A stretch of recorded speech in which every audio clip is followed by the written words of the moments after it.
The Hall of Judgment on Seraph Prime was carved from living crystal, its facets glowing faintly as though reflecting the shame of the one standing trial. Princess Kylira, the last daughter of the High Line, stood motionless as a council of regents delivered their verdict. She was tall, luminous as all Sci-Fi royalty were, her silver-blue skin gleaming under the crystal light. But her radiance could not mask the accusation that clung to her, infertility. For Sci-Fi culture, where bloodlines meant destiny and heirs defined power, infertility was not merely a private sorrow. It was a scandal. A barren princess was a useless princess. The Regent Prime's voice boomed across the chamber. You failed the sacred trials. You failed the continuity oaths. For this, we strip you of duty and dignity. But we shall not end your life. Instead, his lips curled in amusement, you will be given to a human. A ripple of cruel laughter swept through the chamber. Humans were seen as primitive, weak, struggling children of the stars. To send her there was not exile, but mockery. Perhaps among the lesser species, the regent added, you will learn what it is to be irrelevant. Kylira kept her head high as they escorted her to the starship. She would not cry for their entertainment. But inside, something broke. The beginning, a joke played too cruel. Her vessel touched down on Earth in the quiet countryside outside a human settlement. They left her there without ceremony, no attendants, no guardians, just a sealed document declaring her present a gift from the Sci-Fi to the humans. The humans did not know what to do with her. Some saw her as a political envoy, others a curiosity. Eventually, she was placed under the supervision of Dr. Adrian Hale, a young biologist working for an interstellar cultural exchange program. Adrian was not what she expected. He was no mocking jailer, no cruel captor. Instead, he was curious, quiet, and endlessly patient. I don't care what the council thinks of you, he said one evening as they shared food under Earth's setting sun. I just want to understand who you are. What makes you, you? Kylira was startled. No Sci-Fi had ever asked her such a thing. But she said little. At first, her days passed in silence and detachment. She spent hours staring at the skies, remembering the crystal halls, the way her people had looked at her with disdain. Adrian would sometimes leave books by her side, or bring her flowers from the meadows. Slowly, she began to respond, first with nods, then with questions. How do humans endure failure? She asked him one night. He gave a small smile. We fail all the time. What matters isn't the failure, it's what comes after, who you become because of it. His words lingered. The middle, seeds of belonging. Weeks turned into months. Kylira began to help around the research site. Her alien knowledge of biochemistry fascinated Adrian.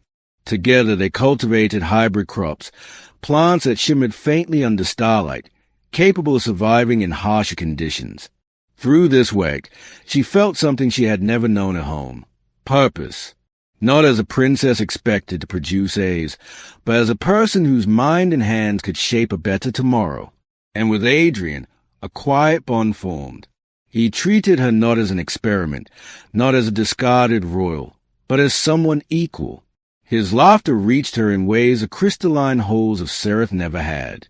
His touch, hesitant at first when their hands brushed over shared tools, sent tremors through her. It was madness, she told herself. Their species were too different. She was barren. Nothing could come of it. But one night, under the glow of Earth's twin moons reflected in a lake, their restraint shattered. The turning point, an impossible child. Kylira awoke weeks later with strange sensations threading through her body. Dizziness, heat, a rhythm deep within her bones. Adrian insisted on running tests. What he discovered left him speechless. Kylira, he whispered, staring at the results. You're pregnant. She laughed bitterly. That is impossible. The council's tests, decades of them, prove me incapable. Yet it's true. His voice shook with awe. Your body rejected Sci-Fi partners, but with me, it's different. Somehow, our genetic structures complement each other. Life is forming. Tears blurred her vision, not of sorrow, but of something she had thought forever denied to her, hope. The pregnancy was difficult. Her body was not prepared, and the hybrid child strained her strength.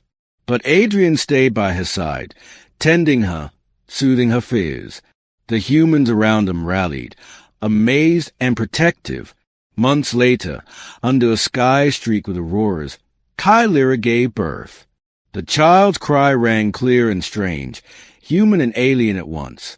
She held her daughter close, trembling. The infant's eyes glowed faintly, tiny constellations in her gaze.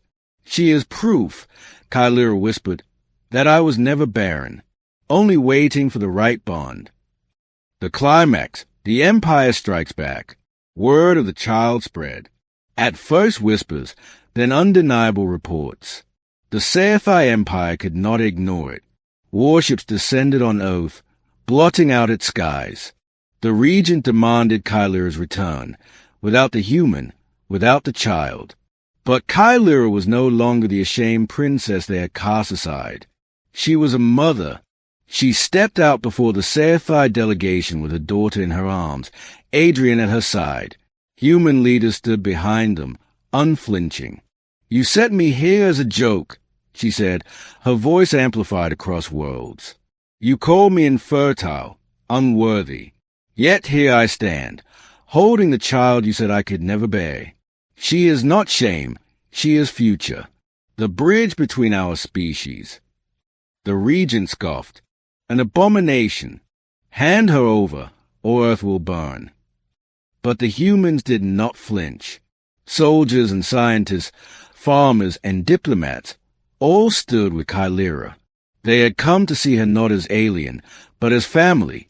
"Burn Earth," Adrian said coldly, "and you will destroy your only hope of renewal."